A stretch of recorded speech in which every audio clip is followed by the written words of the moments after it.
Okay. All right. Again, welcome everybody. I'm Anthony Martinez. I'm a information services librarian at the Clark Family Branch of the St. Louis County Library. And I want to thank you all for joining us this morning for our presentation by Susan Spitz on the basics of exporting, selling internationally. Susan is the manager of international business development for the World Trade Center St. Louis. In this role, she assists businesses with their international expansion and manages the World Trade Center affiliate membership. Prior to this role, she spent 10 years as a business coach to small businesses, entrepreneurs, and nonprofits. She's worked in a variety of industries with roles in sales, marketing, training, entrepreneurship, career transition assistance, and intercultural relations.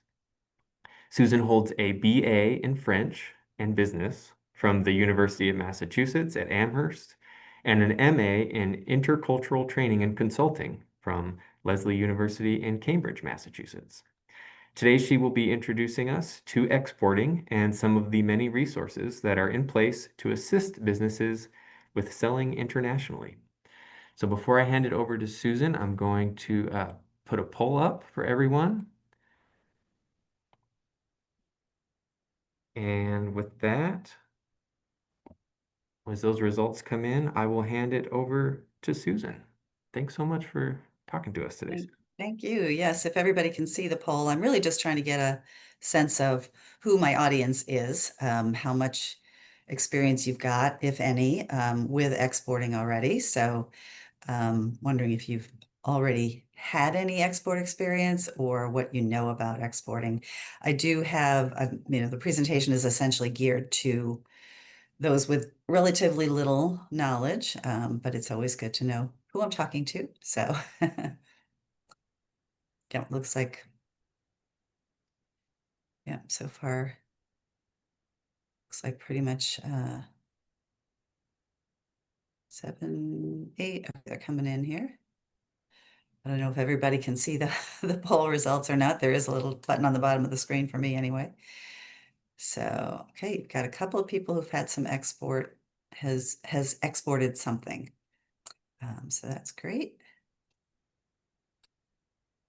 All right, I think that's probably, I'm gonna hit end, or I don't know if you can hit end, Yeah, Anthony. we can hit end.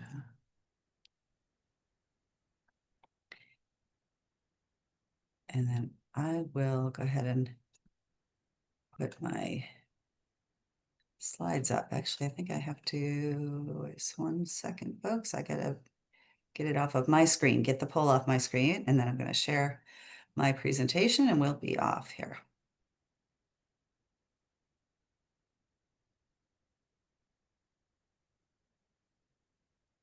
Okay, does that look good to you guys? Can you just see the We slide? can see your speaker notes.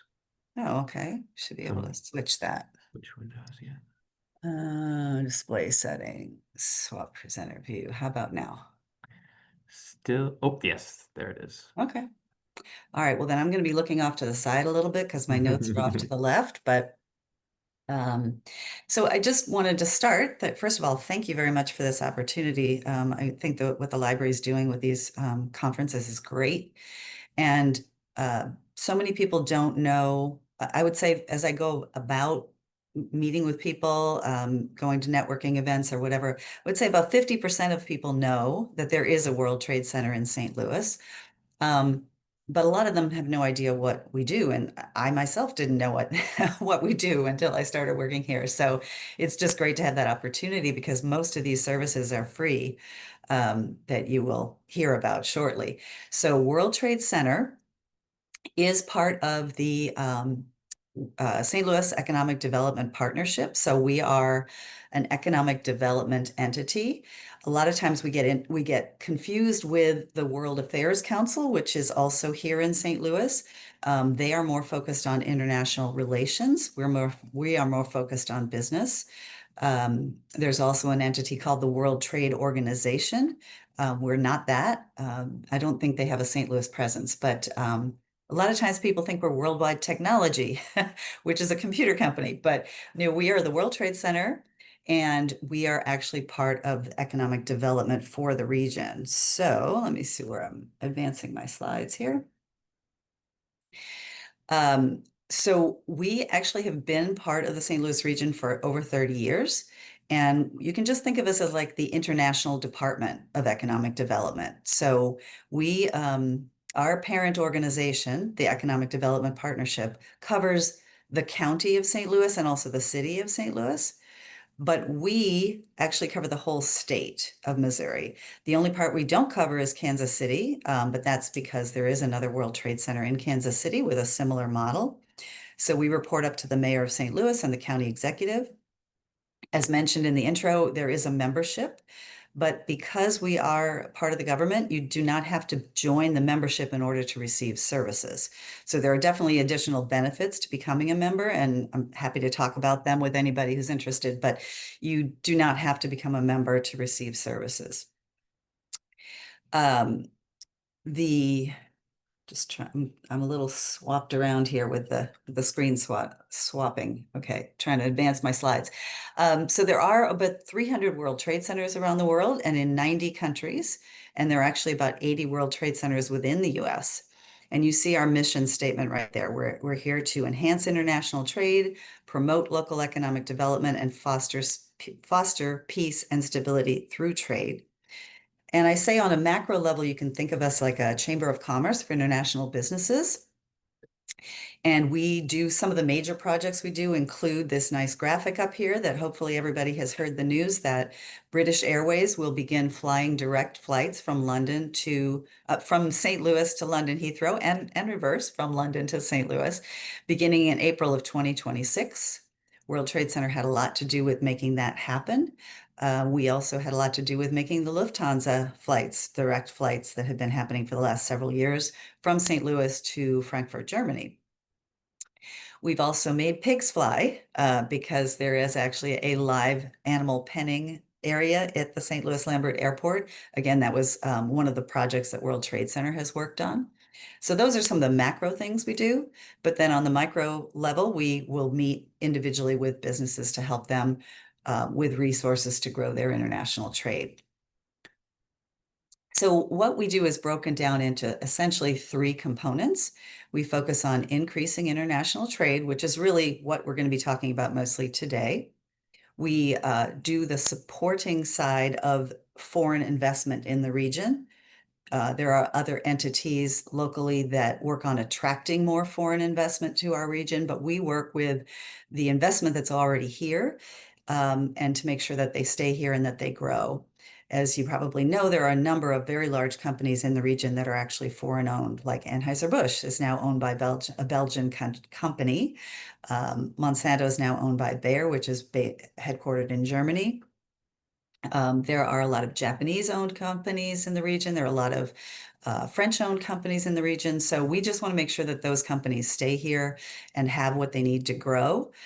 Because generally any business that's doing business in the region is going to help the overall economy. But the stats are very interesting on foreign-owned businesses. They tend to pay higher salaries, and they just tend to have better opportunities for their employees. So that's one of the other things that we do. And then we also work to connect people, specifically the foreign-born population. And I'm going to add a couple extra bullets here. We are going to get more into this top bullet, but we at the World Trade Center do a lot of training and education, just like we're talking about right now. We also manage trade delegations, which you can think of those as basically a group business trip, right? So we typically take one outbound trade mission per year. And this year, actually coming up in 2026, we're looking at doing a trade mission to Africa. First time we'll be doing that. And then we also handle what we call trade counseling. So that's really kind of the one-on-one working with companies to get into what your specific needs are at whatever point you are in business. I mentioned that we support the local investment of foreign companies here in the region. These are a couple of vehicles that we sort of administer. There's been a lot of interest lately in foreign trade zones because that's a way to mitigate some of the impacts of tariffs, especially if you're a company that's importing some raw materials and then you're going to turn it into something else that you are eventually going to export again. If the goods do not end up in the US, then they really don't qualify for those tariffs. But without a foreign trade zone, there aren't too many ways. You often are going to end up having to pay the tariff when it comes in and then ask to get it back after you sell it, send it back out again, which is a laborious process, if you can imagine, as you can imagine. So foreign trade zones, there's been a lot of interest in those lately, and the World Trade Center administers that for the region. Just a note on those, they have a lot of fees and costs attached to them as well. So they really only make sense for somebody that's bringing in a lot of imports regularly. EB5 is just a type of visa product that we have done some work with. And then, as I mentioned, the trade delegations, there's actually about 20 trade delegations that come into our region every year. And often what they'll do is contact the county executive or the mayor and say, hey, we want to come visit your city. They would reflect that, refer that information to us at the World Trade Center, and we often will set up those itineraries for the companies to visit whatever they're looking to do in the region. And then on the people side, there are two ways that we focus on. One is our 16 sister cities, which I'll get to another detailed slide here in a moment. And then the other is the St. Louis Mosaic Project, which I would say more people have heard of the Mosaic Project than have heard of the World Trade Center, but the St. Louis Mosaic Project is actually an initiative of World Trade Center. So this is the list of our 16 sister cities. These are all volunteer-led organizations. Some of them are less active than others, but we actually have a couple of pretty nice distinctions. Our oldest running sister city relationship is with Stuttgart, Germany, and that's about 65 years old at this point. And we also, St. Louis was the first city in the country to have a sister city relationship with a city in China, and that is with Nanjing, China. We are looking right now at getting an additional sister city in Kigali, Rwanda, which is one of the places we would go if we're going to do that trade mission to Africa. There's lots of reasons for that, but again, I could go into that if anybody's interested. And then the St. Louis Mosaic Project is, as I say, an initiative of the World Trade Center. The goal is to maintain St. Louis as the fastest growing major metropolitan area for immigration. We actually hit that goal when it was founded 13, 14 years ago. They were trying to make St. Louis the fastest growing region for the foreign-born population. And we actually hit that goal in 2022 and 2023. And why do we care about that? Well, if you've probably also seen in the news that the St. Louis population and the whole regional population is going down, and more people are dying than being born. And that is like trying to turn the Titanic. It's a very hard demographic shift to make. One of the only ways that the region grew in the last couple of years was through immigration. And just so everybody knows that we focus on work authorized foreign born. And there have been also some efforts to attract foreign born people from other parts of the country to come to St. Louis because we definitely have a very good quality of life and lower cost of living. So that's very attractive to foreign born people. So those are two of the other ways that St. Louis World Trade Center works. But let's get back to the focus of today, which is on trade. And I guess I should stop and ask if there are any questions in the chat so far. I can't see the chat from with the screen up. Susan, we do not have any questions right now. Okay, great. Thank you. So just so we're all on the same page in terms of what I mean by international trade, here's the definition. Trade is the sale and transport of a good, which means a product, or a service from one country to another. And, importing, exporting, they're two sides of the same coin. But an import is a purchase of a product or a service from another country. And an export is a sale of that good or service from your home country to another country. So whether something is an import or an export depends on where you're sitting. So if I'm in the US, I buy a product or a an item of any sort from another country, I'm importing that product. And if I sell it something to another country, I am exporting. If I were a company based in Mexico and I sold a product to the US, I would be exporting that product, but my US based customer would be importing that product. So that's what we mean when we talk about imports and exports.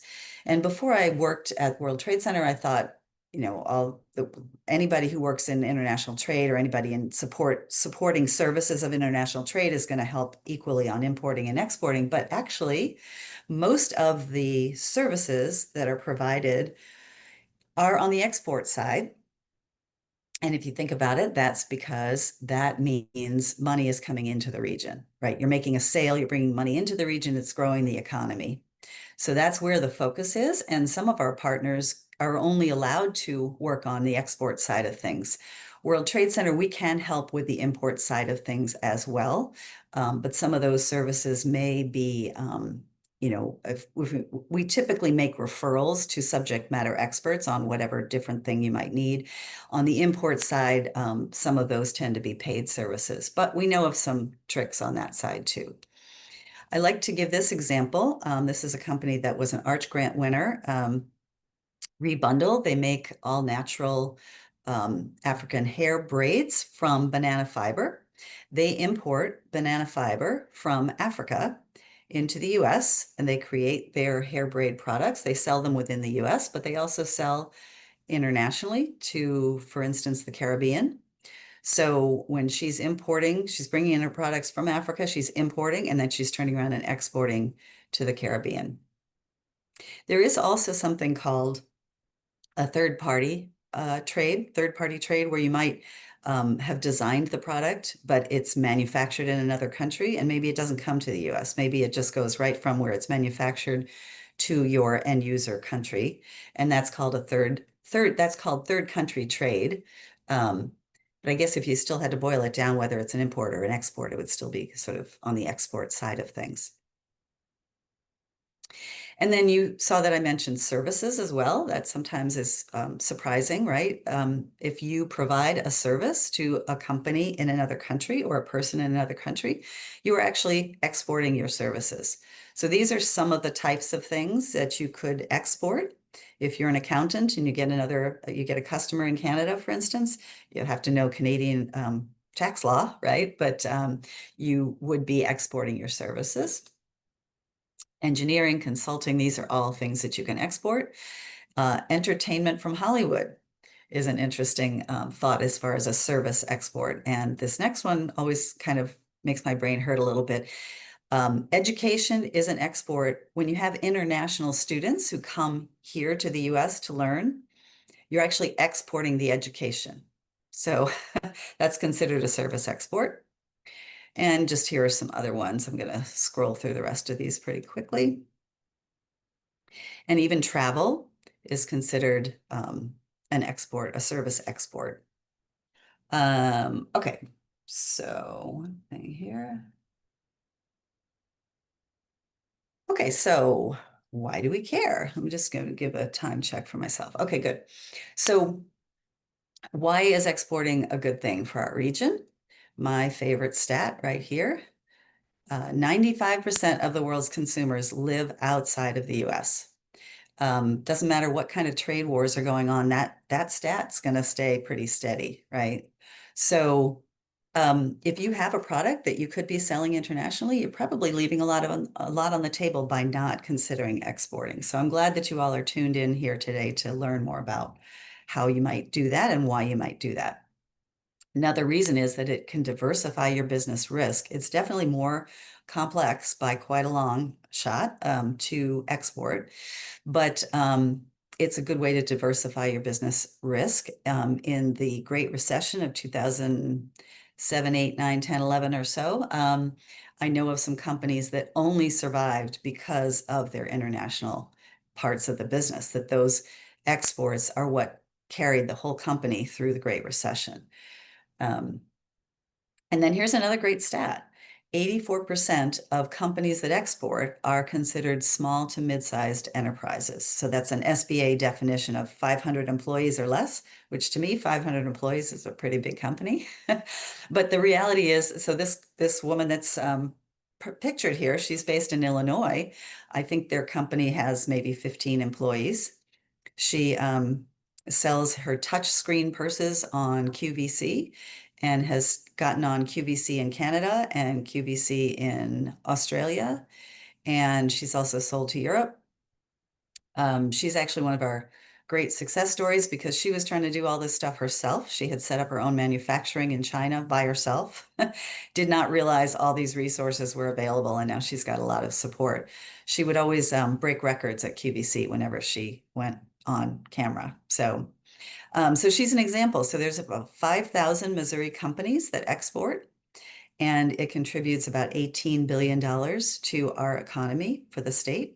And we're still only the 30th largest state exporter. So you can imagine how much of an impact exporting is for our nation as a whole. So here's a few stats I think are very interesting. I've got one on Missouri and one on the St. Louis region. So if you look at the top here, you can see our top trading partners. This data comes from 2023. So some of this has probably shifted. In fact, I have read that it has shifted, but our top trading partners, we export mostly to Canada, second most often to Mexico. And that's pretty typical across the country, by the way. And then in 2023, our third highest export partner was Germany, followed by China and then Brazil. And then on the import side, we import mostly from Mexico. And then second highest is from Canada. Third highest is from China. You can see that that's a big, there's a trade imbalance there, right? Between importing and exporting. Um, and then, but the partners that we trade with are pretty similar. And this does change a little bit from year to year, but generally these are what you'll see. And this is probably one of the top questions I get. What gets exported from here? So this is the answer. And this information, I can put a link into the chat at the very end of the presentation, but you can get this information on the website called trade.gov. With the government shutdown, I don't know whether it's still operational. I would think it would be, but there's a tremendous amount of data on trade.gov, and you can get a little lost there. So I'm going to put up some links to some of these fact sheets that you can look at state information, you can look at city information. So our top goods in 2023 that were exported include transportation equipment, chemicals, processed foods, machinery, and agricultural products. And just for interest here, I've got on my notes the stats that we had from June of 2020. And the top exports in 2020 were delivery trucks, pesticides, nitrogen compounds, soybeans, and corn. So it was quite a bit different. As you know, we have Boeing in the region. Sometimes I think that can skew the numbers if they get a big order. So I don't know if that is considered transportation equipment because on another year of stats, it was listed separately as airplanes. So then on the import side, you see we've mostly imported transportation equipment, chemicals, machinery, electrical equipment, and computer and electronics products. And I have a suspicion, I don't know this for sure, but for instance, on the chemicals side, you see that we're importing a lot of them, we're exporting a lot of them. They're probably not the same ones.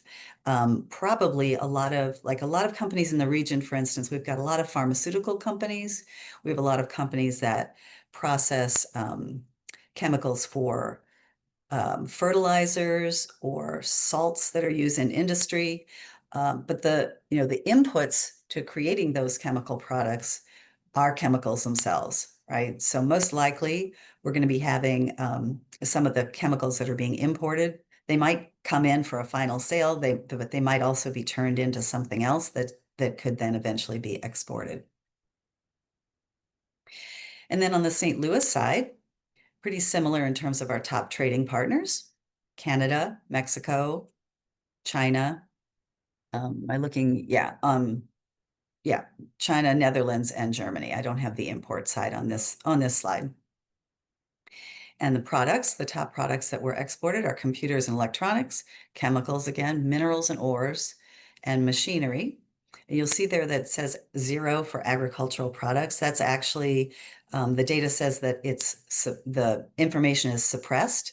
Sometimes that is done because maybe it's just one company that's predominantly exporting something and they don't really want their competitors to know the details. So it's not that the actual number there is 0. It's just that they're not publishing the data in that particular category for that year. And I also love the bottom part of the slide here that you can see the whole entire region is contributing to these statistics. So the top exporting county in our metro area is St. Louis County, but the second highest is Madison County, Illinois. And then we go back over to St. Louis City and then back across the river to St. Clair County. And then also you see St. Charles County there. So there's a lot of exporting going on all over our region, and it's definitely helpful for our economy. So what about imports?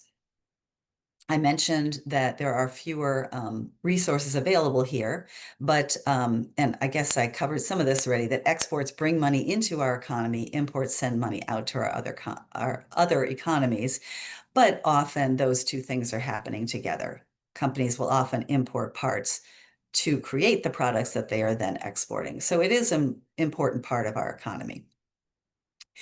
When I mentioned before that some of those resources here, if you see the bullet of the best resources, there are locally paid experts that can help you, consultants, attorneys, freight forwarders. But we also often will refer you to our counterparts in that other country that you might be interested in importing from, because every region is trying to promote exports from their region. So we can reach across to another country, even from our US commercial service. The US commercial service operates in the United States, but then they have their corresponding foreign service that operates all around the world in the embassies, in the US embassies. So there are at least 80 embassies that have US foreign service offices. And those are people that are living in the region, that speak the language, that know the businesses, that can support your interests over there. And then another good resource, and this is one that the company that Banana Fiber, All Natural, the Rebundle company used. We connected her with an American chamber. They call themselves AmCham for short, but it's the American Chamber of Commerce, which has chapters in virtually every large city around the world. And those members in those chapters are US based companies or US people who are doing business in that city, in that foreign city.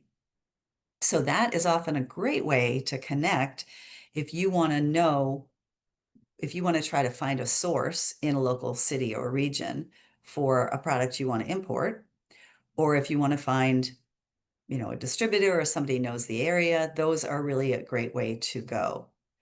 And here's one of the member benefits. If you are a member of the World Trade Center, you can also get access to the other World Trade Centers around the world, and we can help with that as well.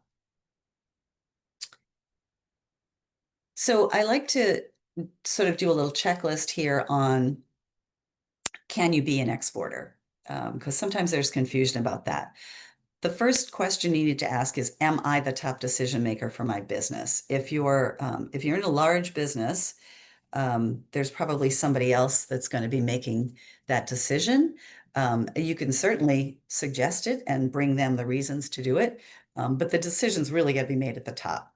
So if you're the top decision maker for the business, you absolutely can consider exporting. And then this is really the key. Do you have a product or service or multiple products and services that are yours completely, that you created, you designed, that you own? If so, then you have the ability to export those. If you're like a franchise, for instance, franchisee, if you're a franchise, you are the owner of the product or service, right? But if you're a franchisee, and you are granted a specific territory, well, unless you've been granted an international territory, then you are not able to export those services. You have to sell them within your own territory. Or if you're a distributor, like of somebody else's products, you're generally, have an agreement with them on where you can sell, and you have to be specifically granted that privilege to sell internationally. And then this is also important, those stats that we just covered, all of the trade that goes on between the US and other countries is declared. There's paperwork that you fill out, and it gets entered into US databases and international databases. And so you really have to be in good standing as a business in order to qualify to export. I also would say that it's a very good idea in order to be exporting successfully and not sort of driving your business into the ground, you have to be on good footing financially. But just in terms of technically qualifying to be able to export, these I would say are the three that you need to know. And so what I would like to do next is just give a couple of examples, because that usually kind of helps people figure, okay, all these resources, what do they mean to me as a company? How can the World Trade Center actually help? So just checking to see whether there's any questions at this point before I get into my examples. No question, Susan. Okay, thanks. Just checking my time here. Okay. So we have three examples here based on companies that we've worked with. There's something called the accidental exporter. If you think about it, if you've got a website and you're selling on your website, depending on how you have your settings set up, you could get an international customer, right? Then you'd be an accidental exporter if you chose to go ahead and fill that order. More often than not, what happens is that you get an inquiry, right? So in this example, this is a company that has therapeutic products, and she receives an email from a doctor in Senegal wanting to purchase the products. We have definitely heard of companies who just don't know how to deal with it. How do I know this is legitimate? And they just delete it. So we say, don't delete that email, contact the World Trade Center. So the World Trade Center and partners can help a situation like this by verifying your inquiry. We can do background checks. We can check, I don't think I mentioned this, it comes up at the end, but the state of Missouri has an international trade office with 14 international offices around the world, just there in place to help Missouri exporters. So they have boots on the ground, and they can help verify whether that inquiry is indeed legitimate. And then if so, we can assist you with classifying the product. There are codes that every product has, and these codes are recognized around the world. And so you've got to classify your products in order to ship them. And we can help with the documentation. We can help with figuring out how to ship, and probably top of mind, how do I know I'm going to get paid? There are ways to minimize your payment risk, and most of these services are free of charge. So the second example is probably what we receive most often, just simply we call them the global expander, but this is a local beauty products company that wants to expand to global markets. Maybe the US market is saturated, or one of the stats is that American products are considered to be very high quality. So it's often good for an American company to look at selling internationally. But where do you start? There's over 100 countries around the world, right? So this is another way that we can assist. We can do market research. We can identify which countries are most likely to be a great place to start, which have the buying power, where are some of your competitors maybe selling. And then once you narrow it down to a country, it's best to start with one, one or two at the most. We can then do some market research there and identify potential partners. The most common way that companies start selling in a foreign market is through a distributor. It's not the only way, but it's an easy way to do it, because they already know the marketplace and they already have customers, and they can bring your product to those customers. So World Trade Center partners can help to identify some of those distributors, and they can give you a list. You can look over that list and say, wow, this one looks good. This one looks good. I'd love to meet with that company and learn more about it. Then they can actually reach out on your behalf. And you can imagine if you, as a small company in the US, reached out to some other company in another country and said, I want to meet you. Well, how do they know that you're legitimate? Right. But if the US commercial service reaches out on your behalf, or the state of Missouri reaches out and says, we have a company that wants to meet with you, they're much more likely to respond to that. And by the way, those inquiries come in the other direction as well. A lot of times the state will get contacted by companies in other countries who are looking to meet with a certain type of buyer in the state, and they can reach out and put you in touch with those companies. Then this last bullet is a big one. I'll cover it more on the second slide, the next slide, the third slide. But there are grants available to help fund your business expansion. And let's talk about that a little bit more on this third example. So we'll call him the business diversifier. This is a small Midwest beer company that's dependent on a few large customers, and that can be risky in and of itself. So he wants to diversify, and he thought, let's go over the border to Mexico and Canada.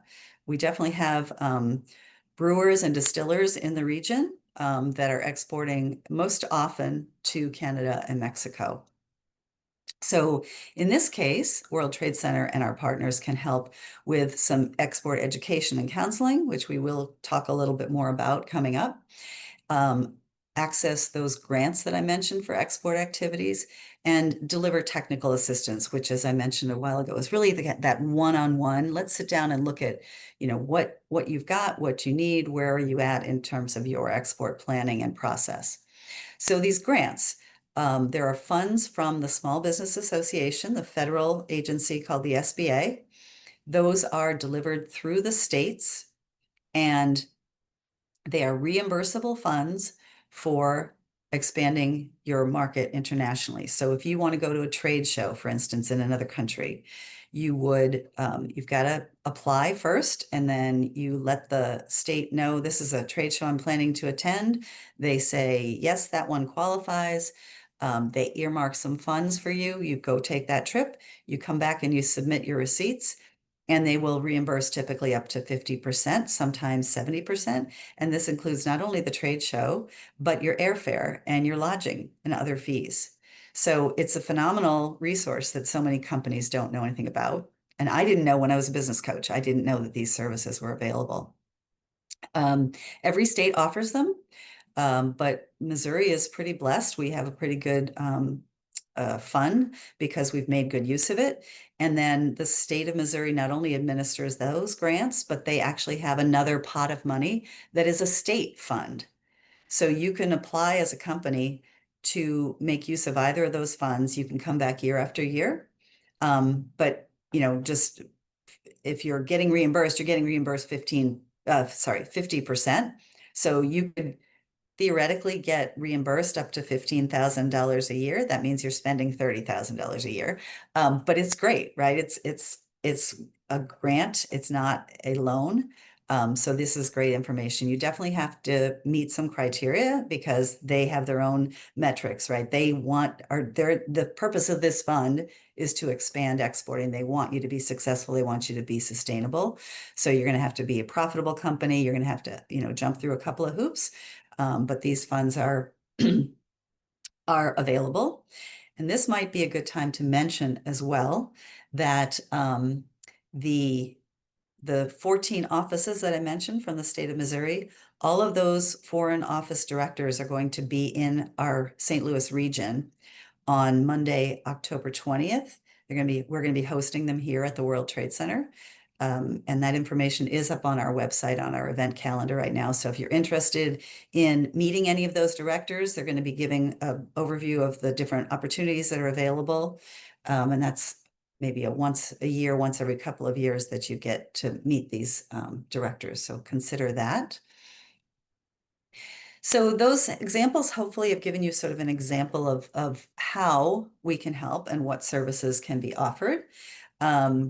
And then then I'd like to talk a little bit more about export planning, right? Because there's one thing, if you are eligible to export, it's an entirely different thing. Are you ready to export? Um, so there's something called an export plan, just like when you are going to a bank or you're looking for an investor, you've got to have a business plan, right? Um, an export plan is highly recommended because the risks are higher and the turnaround time before you turn a profit is typically longer. It's not always the case, but I would definitely recommend that you plan for your exporting. So we at World Trade Center don't really have the bandwidth to walk through an export planning process, but we have partners that do. And the main partner that we do that with is the SBDC, the Small Business Development Centers, and I'm pretty sure that they have participated in this conference as well. So we mentioned some of these stats before of the benefits, but this is really part of kind of export readiness. So as I mentioned, it tends to be more profitable. Oops, tends to be more profitable, um, and and if your products are coming from the U.S., you have a leg up because they're are perceived to be very high quality. And companies that export tend to stay in business longer than companies that don't. On the other side, there are challenges and risks, right? It is much more complex. Sometimes the payment turnaround is longer. And there are lots of risks that, some of them you can anticipate, some of them you can't. So you've really got to build in more of a cushion, and success takes time. But given all of that, it's still a it's still an important thing to consider. And trade, even despite all of the trade wars that are going on and all the tariffs, trade continues. It will continue to continue. And we definitely want to see companies consider exporting. So the small business development centers, they have regular counselors that can meet with you on any kind of aspect of your business, but they also have some experts. So the state of Missouri has a director of international business who has put together some amazing online resources. And these bullets up on the screen right now are part of an export readiness assessment that she has created. And I don't know, Anthony, if you're able to put that link in the chat. It's a tiny URL. Um, but these are some of the questions that are on that export readiness assessment. If you go there and you complete the assessment, the answers will go to this international director, and she would reach out to you, and you could continue talking through, what does that mean for your company? But I have to say, when you go to that export readiness, it's not something you're just going to go click, click, click and fill them out. Most of them are challenging questions that really help you figure out what your path needs to be. So you can see some of them up here. Are you established? Are you profitable? Do you understand who your customers are? How are you selling and distributing right now in the US? How are you marketing to your target audience? And once you do start selling internationally, do you have the things in place to handle the shipping, to handle, if you got a big influx of customers? Um, have you figured out how to price the product? What are all the fees that are going to happen in the course of getting that product to the other country? So there's a lot of pricing pieces that need to be, a lot of costs that need to be figured out so that you can figure out what the end price should be. And once you've figured out what that end price should be, are you going to be price competitive in that new country? So there's all kinds of things to ask and answer, figuring out which countries you're going to start with. Um, what about packaging? If you have a product that's like a medical product or a food product, there are most likely going to be some certifications that you've got to get. So these are not things that you just go, yep, I got the certification. I mean, maybe you do already, right? But most of the time, somebody's going to look at this assessment and go, oh, wow, okay, I don't know the answer to that, or I haven't thought about that. So it's a great place to start because it gives you an idea of what you need to know.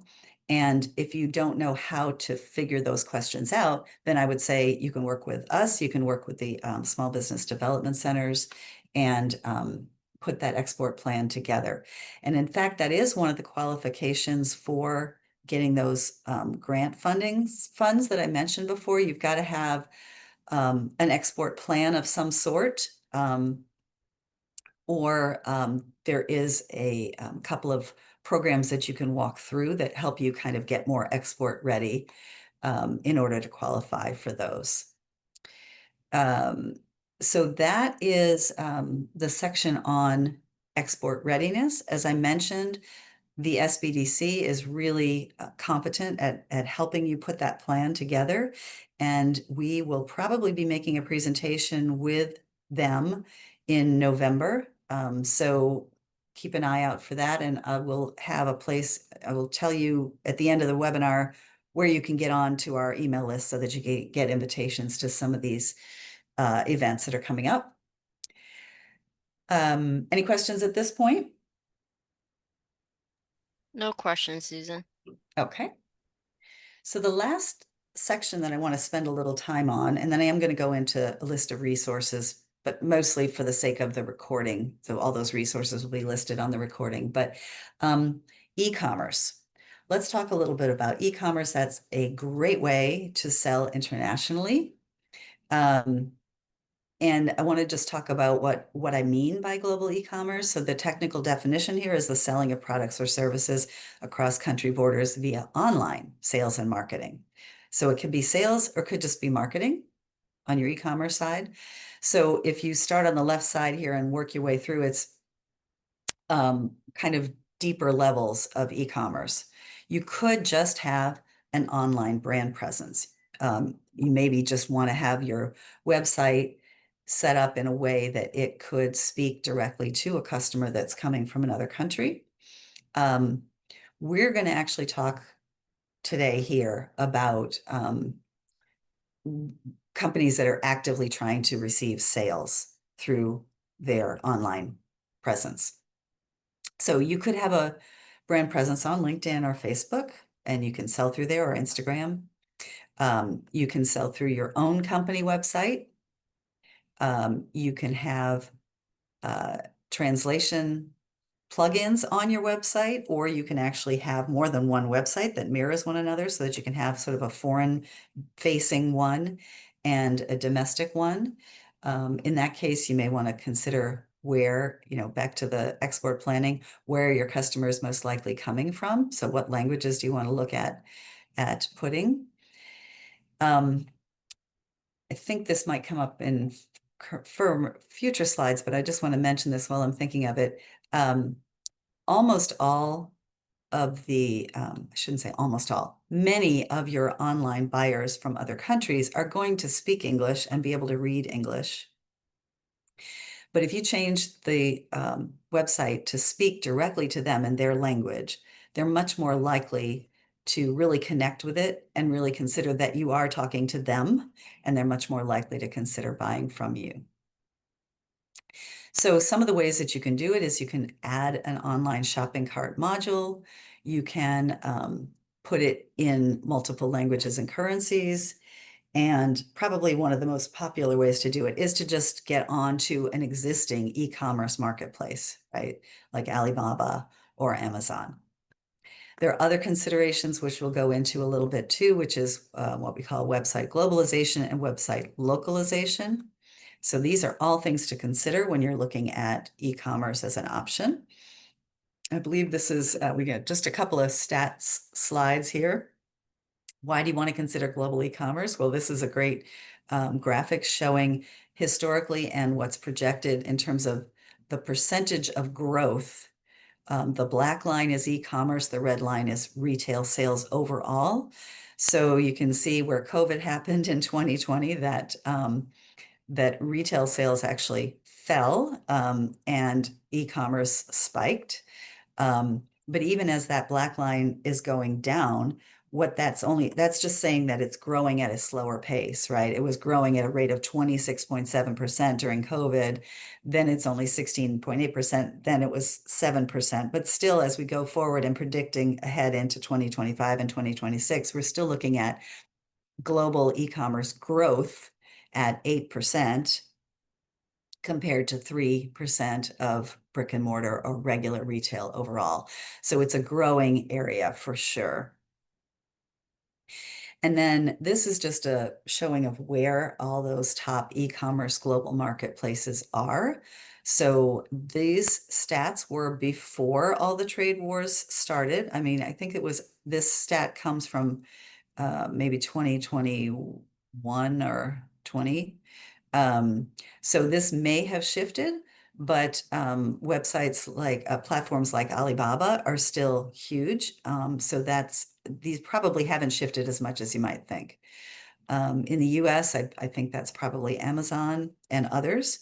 But this is the percentage of the total e-commerce market that is distributed around the globe.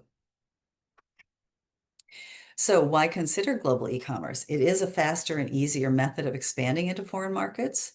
It is less risky and there are lower barriers to entry. It's just easier to get in.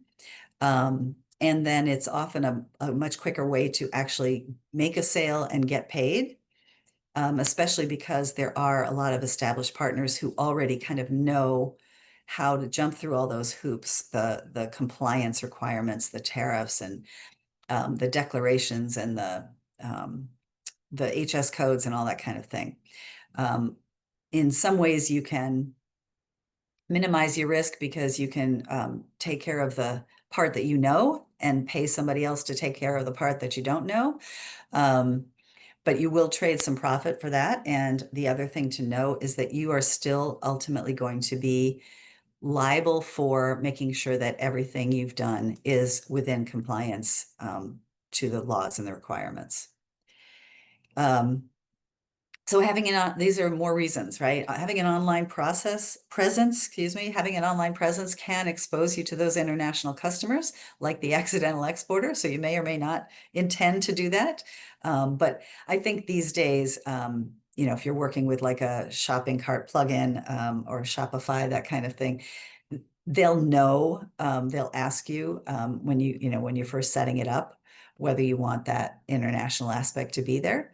But these are some of the ways that make it easier to kind of get your feet wet in this global market. So a lot of times, if you decide you're going to sell on your own website, you're not going to be able to compete with like an Alibaba or an Amazon, right? To get those customers unless you have a really, really niche audience. So starting on one of those platforms, depending on your product, of course, but starting on one of those platforms is a really good way to start.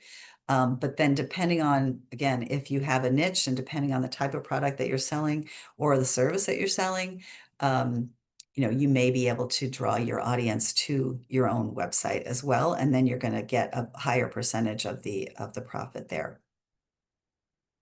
And we did mention the localization. That's what I had said. If you take and put your website into another language, you're more likely for sure to get somebody not only looking at your website, but staying on your website and considering, that this is a product or service that they really want to buy.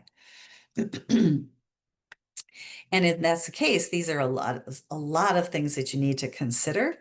This is actually kind of what my master's degree was in. I love learning about the differences, but it can be a hurdle when you're trying to sell to another culture. So in the UK, if you're looking for sneakers, you wouldn't, if you tried to search for sneakers, you wouldn't find anything on a UK-based website. Maybe you would, maybe it'd be something else. They call them trainers. So queries are different in Asian countries. Content preferences. So like Japanese culture, for instance, is very much more about, and a lot of Asian cultures are more about building a relationship. And so even on e-commerce, they're going to be more drawn into that storytelling and that relationship type selling that will draw them in more. as opposed to the US, who might want you to just get to the point. Tell me, I know what I'm looking for, just tell me what it is and whether it's going to fit my needs. Even the looks of your website can be different, and I've got an example coming up here. Um, Websites in Asia are more vibrant and information dense. Um, I was surprised when we were in Japan a couple of years ago, that almost everything on TV had colorful animated characters, even like the news. So it's really different. And again, if you're going to try to connect to that audience and really get them to think that you're talking to them, you need to tailor some things to that, what they're expecting, what they're used to seeing. So even your launch strategy, and here's again where your export planning would come in. The figuring out your launch strategy is a big part of your export plan. So, are you direct to consumer? Are you working through a distributor? Are you working through an online platform that sells for you?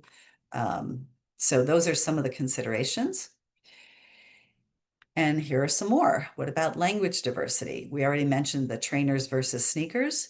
In a lot of Spanish-speaking countries, there are different words in different countries for the same thing, right? So some places in Latin America call it a computadora, and in Spain it might be an ordenador, ordenador, ordenador.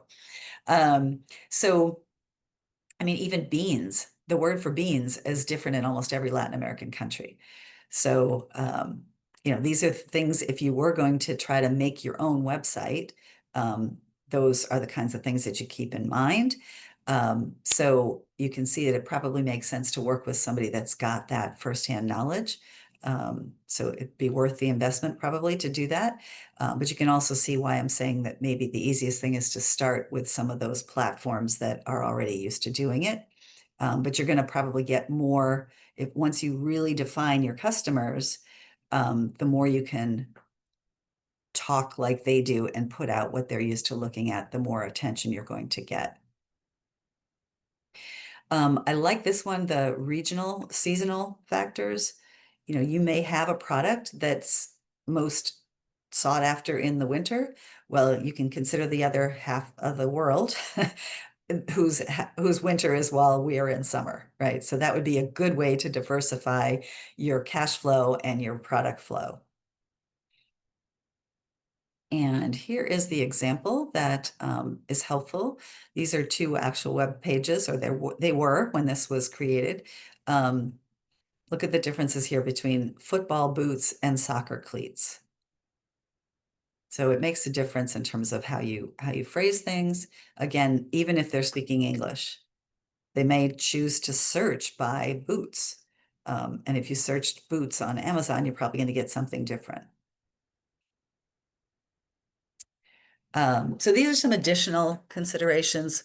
Which search engines are going to pick you up? What are some of the currency considerations? Do you use, I feel like I'm repeating myself a little bit, but do you use some of these platforms like WooCommerce, Shopify? Block has some fulfillment options. So there's a lot of online experts that can help you put these things in place. And World Trade Center does have connections to a lot of these. In fact, we had last December, we had a webinar just on e-commerce with an expert who has a whole team of experts behind him that include payment experts and translation experts and even experts that can write your content in a way that converts people from just looking and to buying.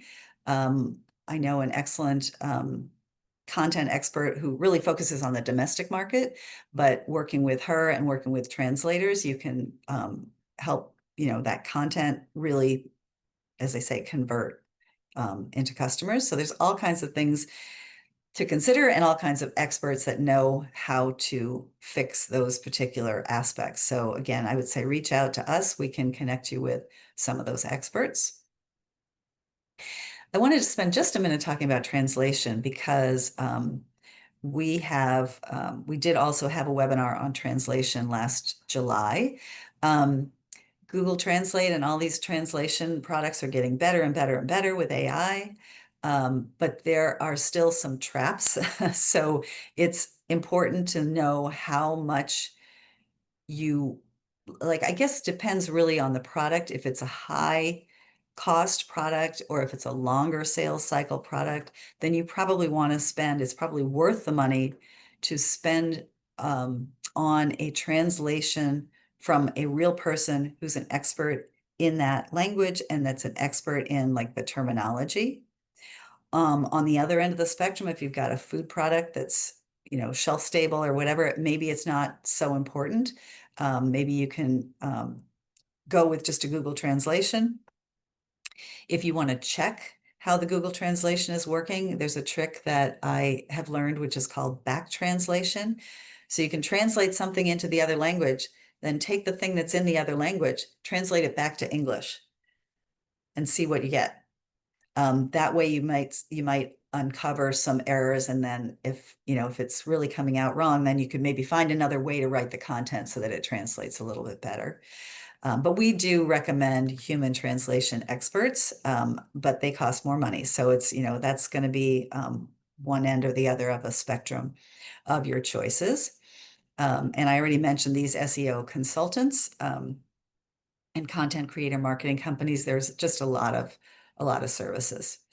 So that's it on e-commerce. And I know we're kind of getting near the end here. So I wanted to just review some of the things that we covered. Um, but I tell people it's often overwhelming when I go through all of these resources. I tell people really the only thing you need to remember World Trade Center. Take my contact info. I One of the biggest services I offer is, connecting to the right experts, because it can make your eyes glaze over all the different local entities and all of the different options and all of the different questions that might come up for international. So I would say just reach out to me, get on our mailing list, and you can get yourself educated on more of the topics. We've got a monthly speaker series. I mentioned the international directors coming up. We're actually going to be having we usually do webinars, but in person in October, that same week on Thursday, October 23rd, we're going to be doing an AI focused event, looking at other aspects of AI and how you can use that in your business, in addition to just those large language learning models like ChatGPT. So this is some of the stuff we covered. This would be a good time to start asking some questions. But in the meantime, I'm going to just do a brief overview of all of the partners that we work with, not all of them, but most of them.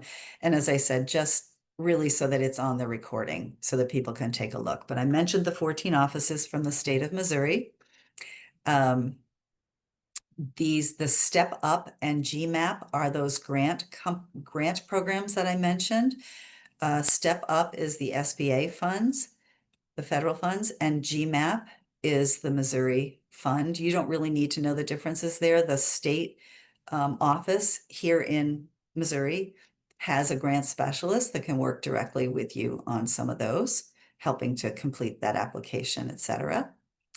The U.S. Commercial Service has a St. Louis office, and there is some overlap between the services that they offer and what the state offers. The state's programs are completely free. A couple of the U.S. Commercial Service cost some money, but those step-up funds can cover some of it. So the fees are minimal. Unfortunately, at the moment, during the government shutdown, these folks are not available, but we do work really closely with them. You can think of as the World Trade Center as a local resource, then we've got the state resource, and then we have the federal resource, and we all work really closely together. And we all really want you to succeed. That's our goal. So you've got a lot of resources here. I mentioned the SBDC. That's the organization that can help with the export planning. I mentioned the SBA for those international loans. There's also something called the Exim Bank, which is a federal office that helps ensure overseas export payments. So that's one of the payment risk opportunities, mitigation opportunities. There are international banks. There are customs brokers and experts on shipping and logistics. Missouri Enterprise is specifically a resource for manufacturers. We've got some tremendous local chambers of commerce. I didn't actually mention the chambers of commerce that we have. There was just an event last night with all of the local ethnic chambers. So we've got a thriving African chamber. We have an Asian chamber. We have a Hispanic chamber. All of those are really growing right now. They teamed up with a couple of other organizations and had a multi-ethnic chamber networking event last night. That is another good way if you're looking at imports to connect with those chambers, because a lot of the members of those chambers are coming from these other countries and they might have connections back in their home countries that could help source things for you. And then just the local chambers of commerce too. And I mentioned the AmChams in cities around the world. We also often will host incoming ambassadors or diplomats, and those can be good ways to find out about the opportunities in those other countries. And I mentioned our affiliate network membership to reach other St. Louis businesses. And I believe I've got just one more slide here. This is one of the other ways that you can put together sort of an export plan. It's not, you wouldn't be walking away with a plan that you could execute, but this is a good overview of trade training that for those STEP grants, if you've gone through a program like this, they're going to consider that you're serious about exporting and likely to be successful there. So it's the Executive Certificate in International Trade that we're doing in partnership with St. Louis University. It hasn't launched yet. I think it's going to be launching in the beginning of 2026, but it's an online program and it's a really good overview of international trade. And then I believe some of the STEP grant funds can cover the tuition for this program as well, or there's scholarships anyway, one way or the other. I think that's it for me, and it looks like our timing is pretty good here. We've got about maybe, what, 5 more minutes or so. Don't know if we've got any questions at this point. I was Susan, we have yes. 2 questions. Okay. Kathleen, do you want to read your question? I don't know if they've got Oh, if they can do it, abilities. Do they you might mind not. doing Okay, that? well, Okay. I'll read the question for you. Is there a good site to find export tariffs by country for specific goods? Actually, I'm glad you asked that because there is a good site, and it's called globaltradehelpdesk.org. And I don't know if I've got access to the chat here, but globaltradehelpdesk.org. And that is put together in partnership with the World Trade Organization, a couple of other organizations. So it's a free resource that combines a lot of online tools. If you go there on the first page, first of all, they have tutorials, so it'll show you how to use the program. But on the first page, and I'm sorry, I'm not good at multitasking, so I won't be able to pull it up, but there's some boxes. You want to export from this country to this country, and this is the product. So you need to know what your HS code is, but there's a lookup right there. So you can type in your product and see what kinds of things might come up there. I recommend that you always frame it as an export. If you remember from the beginning of the presentation, I was talking about an import is when you're bringing stuff in to the country, and export is when you're going out. So if you're wanting to know about your product, put in I'm going from the US to whatever country. It gives you the option to do it the other way, but I find you don't pull up good data that way. So frame it as an export. This is the country you're selling into. It will give you a whole bunch of information on who else is selling that product, what the market looks like, and even some potential partners that you could work with. But I would also still recommend that you reach out to us because we can really drill down for you to help out. And what was the question again? They were looking for what countries, or what was the specific thing they were looking for? What is the best duty or check Sure, duties duties, tariffs, right. in tax for Um, Central and South America countries? oh, okay. So another option is there are several trade attorneys that are tracking what's going on with the trade wars. One is Thompson Coburn. The other is Hush Blackwell, which has a presence here, and they both have presence here in St. Louis. If you go to their website and put in trade, you should find some information there. The other is the third law firm is Armstrong Teasdale. They are also really good in the local region in terms of that information. And then some of the freight forwarding companies, and I can certainly recommend those too. They have to stay on top of that because they're the ones actually doing the shipping and making sure that the products are going through. So they're going to have their thumb on the pulse of those. And a lot of those companies will, actually the law firms as well, will talk to you, have an initial consultation. They won't start charging you fees. You can find online, but as I mentioned, trade.gov, there are a lot of, it just can get a little overwhelming. Um, I'm gonna try to see if I can put these links in. Yeah, we got a link to the Global Trade Help Desk in the chat, Oh, Thompson great, thank you. Coburn, but I missed the other two firms. Well, I've got to stop sharing in order to put the link in here. So this is a long one. So I've got the two YouTube links. One is for translation and the other is for e-commerce. And then up above here is the overview of services for trade.gov. And then once you're on trade.gov, I would recommend putting in a search term for tariffs. That's probably the best way to go there, but it can get overwhelming. So I would say reach out to us as well.